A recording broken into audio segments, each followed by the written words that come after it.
সিঙ্গুর থেকে বড় আন্দোলন করে বলা যায় যে ক্ষমতায় এসছে তৃণমূল কংগ্রেস, আপনাদের সরকার। সেই সিঙ্গুরে আবার ২৬ সালের আগে একটা সভা করছেন। এই সভা কতটা তাৎপর্যপূর্ণ? এবং এই সবার গুরুত্ব আমরা এটা মিনি ব্রিগেডের পরিণত করব আমাদের জেলার মানুষকে দিয়ে। তাতে তো সিঙ্গুর সহ সমস্ত জেলার মানুষ থাকবেই, এবং আগামী ২৮ তারিখে প্রমাণ হয়ে যাবে যে হুগলির মানুষ মমতার পক্ষে রয়েছে, নরেন্দ্র মোদীর বড় চমক থাকবে শিল্প বা কলকারখানা নিয়ে। বড় চমক তো নিশ্চয়ই থাকবে। ২৮ তারিখে আসুন, সেদিনই বুঝতে পারবেন যে রাজ্যের মাননীয় মুখ্যমন্ত্রী মমতা বন্দ্যোপাধ্যায় সিঙ্গুর হুগলি বাংলার জন্য কত ভাবেন, সেটা ২৮ তারিখের মঞ্চেই বুঝতে পেরে যাবেন। ২৮শে জানুয়ারি ঐতিহাসিক সিঙ্গুরে আসছেন মুখ্যমন্ত্রী মমতা বন্দ্যোপাধ্যায়। কিছুদিন আগে নরেন্দ্র মোদী এসেছিলেন সেই সিঙ্গুরের মাটিতে, আবার মুখ্যমন্ত্রী সেখানে সভা করছেন। সিঙ্গুরের বিধায়ক তথা রাজ্যের মন্ত্রী বেচারাম্মান আমার সঙ্গে রয়েছেন। দাদা, কিছুদিন আগে নরেন্দ্র মোদী সেখানে সভা করে গেছেন, তারপরে আবারও মুখ্যমন্ত্রী আসছেন সভা করতে। দেখুন, নরেন্দ্র মোদীর সভা ছিল মিথ্যাচার, একটা জুমেলার সভা। সেই জায়গায় দাঁড়িয়ে তিনি যেভাবে মানুষকে বিভ্রান্ত করেছেন, মিথ্যা কথা বলেছেন, বাংলার বদনাম করেছেন, কুৎসা রটিয়েছেন, তার উপযুক্ত জবাব রাজ্যের মাননীয় মুখ্যমন্ত্রী সিঙ্গুরের মাটিতে দাঁড়িয়েই ২৮ তারিখে তার উত্তর দেবেন। এবং তিনি বাংলার জন্য কিছু দিতে পারেননি।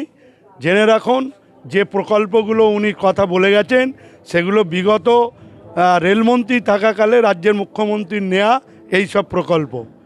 আর রাজ্যের মুখ্যমন্ত্রী তিনি বাংলার মানুষের জন্য চমক দেবেন সিঙ্গুরের এই মঞ্চ থেকে।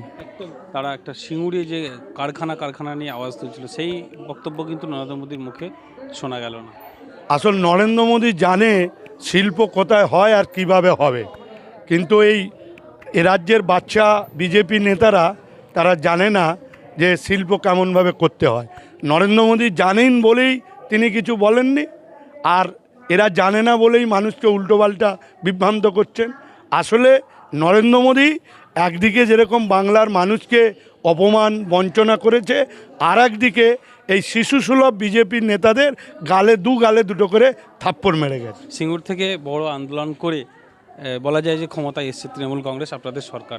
সেই সিঙ্গুরে আবার ২৬ সালের আগে একটা সভা করছেন। এই সভা কতটা তাৎপর্যপূর্ণ? এবং এই সবার গুরুত্ব আমরা এটা মিনি ব্রিগেডের পরিণত করব আমাদের জেলার মানুষকে দিয়ে।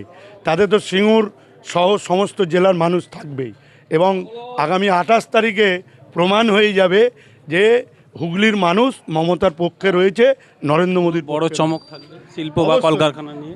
বড় চমক তো নিশ্চয়ই থাকবে।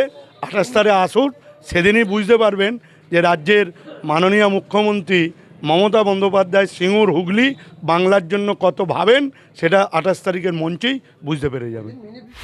আপনারা দেখছেন আপনাদের প্রিয় চ্যানেল SSTV পাবলিক, সত্যের সাথে ন্যায়ের পথে।